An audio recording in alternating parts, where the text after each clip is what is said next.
to this week's CX Quick Tip. It's December 14th, 2021.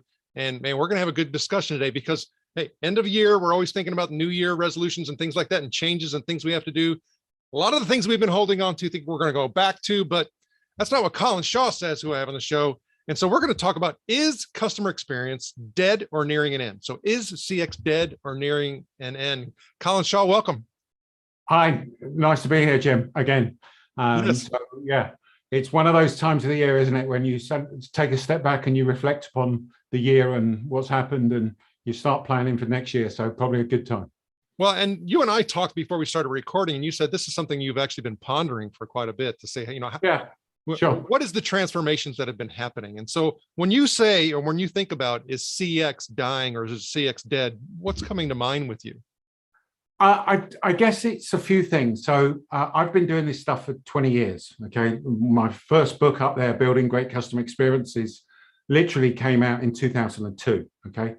And I've always seen that if you think about a wave of change, okay, you and I are old enough to remember total quality management, business process re-engineering, CRM, digital transformation. These are all waves of change. And what happens is, they start off small and then they go through a peak and then they start dying the other side. And I guess what I'm starting to see probably over the last sort of 9 months is the signs of, and I'm trying to be careful with my words here, customer experience as a wave of change is starting to diminish. All right.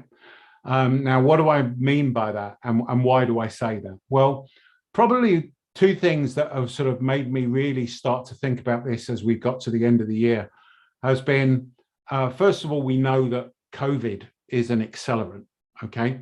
And as a part of COVID, we know that everybody's sort of starting to go much more online.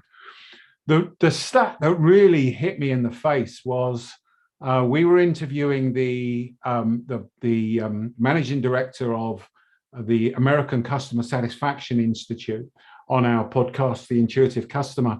And he basically was saying that if you look at the American Customer Satisfaction Index, which has been running now since 1994, okay, he basically said that it is now at the lowest point it has been for 15 years, okay?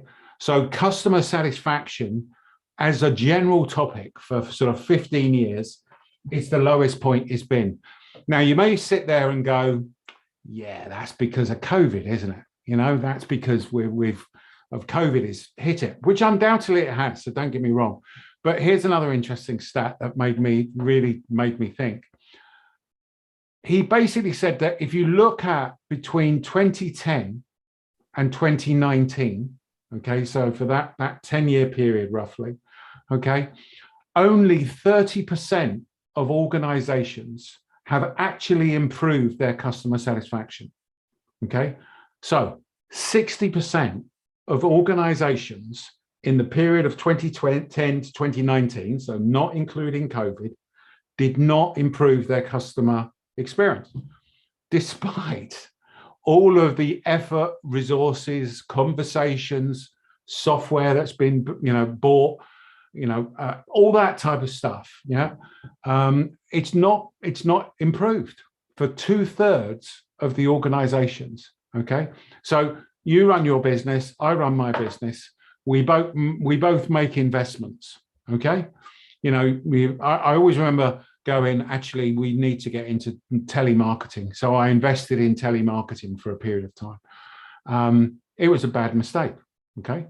After a while, I went, not doing that anymore. Yeah. Put lots of money into it, lots of effort into it, lots of management attention onto it, not doing that anymore. And this is what I think this is what I'm starting to see of what's happening with businesses. Okay. Lowest point for 15 years. 2/3 of organization not getting the return that they want, not improving satisfaction despite all the resources that have been put into it. And therefore, that's a couple of the reasons why I think that it's starting to come down the other side. Because if you are a CEO, you look at the investment that you've been making for that period of time, and you go, where's my return? I mean, I know you're the same. I've worked in corporate, we've had clients of ours who have had 50 people looking at customer experience, 50 people, a team, let alone all the software that then gets bought in terms of, the voice of the customer software. And where's the money? Where's the return? Yeah. And the thing that I'm seeing that is coming up the other side, and the way in these COVID days, the way I would like to position this is, I think there's a new variant of customer experience that's coming along, okay? And the new variant is what I and other people are starting to call customer science, okay? Now, what is customer science? We're not going to have time to go into this in any great detail, but again, we did a podcast on this fairly recently. But it's the fusion of three things. It's the fusion of AI, okay, data, yeah, so, pulling in data sources, and behavioral science, okay? So we know that lots of organizations are now implementing AI, okay? We know that there's big data out there, but not a lot have been done with it. And we know that, understanding how customers behave is key. So that behavioral science. And those three things I'm starting to see are fusing together to create this new variant.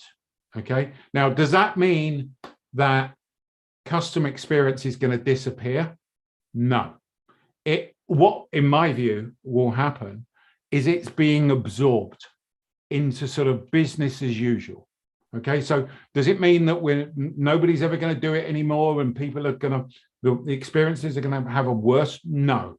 What I'm talking about is as a wave of change, as a focus that everyone talks about, they're not going to talk about it as much. And the analogy I would give you, and now I'm going to shut up, the analogy I would give you is that of CRM. Okay, so if you look at CRM, when I started Beyond Philosophy back in 2002, was the wave of change. Everybody was talking about it. And everybody was talking about how, CRM's the key, etc. And over a period of time, it declined and customer experience became the next wave of change. Does that mean that that CRM went away? No, actually, the revenues for CRM have actually gone from 13 billion to 69 billion over the last 10 years. So it's not that customer experience is going away, it's the focus of it as a wave of change is declining, and there will be a new focus. And, I say, I'm labeling it customer science, other people are as well. Whether it physically has that label is a different kettle of fish and an irrelevance to a certain extent. But it's that AI, it's data, and it's behavioral science. It makes total sense. I mean, to me, you're almost really talking about it being in a maturation cycle, right? So like, for example, I spent many, many years in the contact center space. And then for me, I'm like, okay, what's the next evolution, the next iteration? Where is this going? Because, the contact center for a lot of industries and still exists in the mindset of some older executives is that, well, that's the back office, right? That's the stuff that happens. It's a cost of doing business. Sure. And then it evolved into something more than that. And it's like, well, the next iteration was CX. We need to start thinking about taking all these insights in the contact center, impacting the direction of the business. I mean, to me, it makes sense. So now we're starting to say, okay, well, how do we continue to evolve beyond that? Even when I'm sitting here at, now for those who are unaware, the ACSI, or the American Customer Satisfaction Institute, which is, I think, run out of the University of Michigan and has been since its existence, it really just measures those very, very large organizations. However, like with many of the organizations that are not in the ACSI, we look to them for benchmarking and things to follow and all of that. So if I'm looking at, hey, I'm potentially going to be hitting this wall of, return on investment and value, if I'm going down this track and path of CX, I need to start looking at AI, data, behavioral science, and looking at it in a more cohesive and mature manner. Else, if I don't, I become extinct or I get disrupted. Yeah, yeah. And again, if you look at move to the COVID accelerant digitalization, customer science is at that sort of forefront of it. It's AI, it's data that you're getting from all visits to the website. And importantly, it's that interpretation of that data through that behavioral science part. So, we're not going to be talking about customer experience here as a wave of change in 20 years. I mean, I'm surprised when I started, I didn't think it would last more than 10 years. And here we are 20 years later, still talking about it. But, it's not going to be there forever. But again, it's not the critical part I'm trying to get across here is I don't think it's not going to go away. It's not important. It's just it will be absorbed. It will become business as usual, a way of doing business. And that next wave will come off and people will focus on new things. And I think it's going to be around those three areas. And that's kind of what happened with the contact center. After over time, the contact center started talking about customer experience, while the customer experience people were ahead of that. And then it becomes a component and an element. So I can see that. And here's, a lot of people may sit there and say, well, then this evolution is a threat to me if I'm, a CX practitioner, or if I'm, a person who's really focused in the CX. And I would have to argue to say, because it would become an element and a very important, you can say, core foundational component, you have to always remember this saying that I heard from somebody, is that you can't teach a new dog old tricks. Sure. Yes. No, very true. So my friend, and I think we'll always be relevant. I've always wanted to be called a dog. Thank you for that.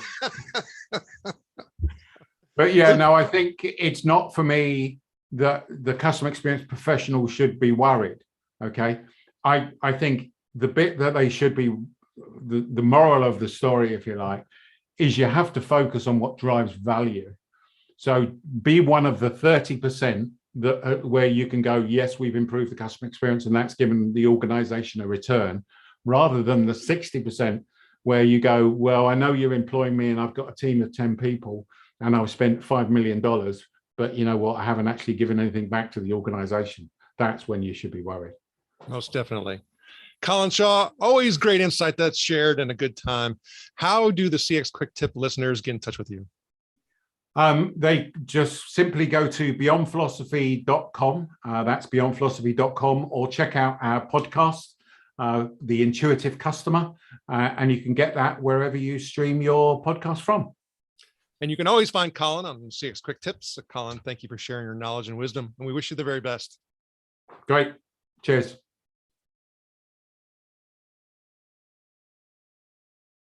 Awesome, my friend. Always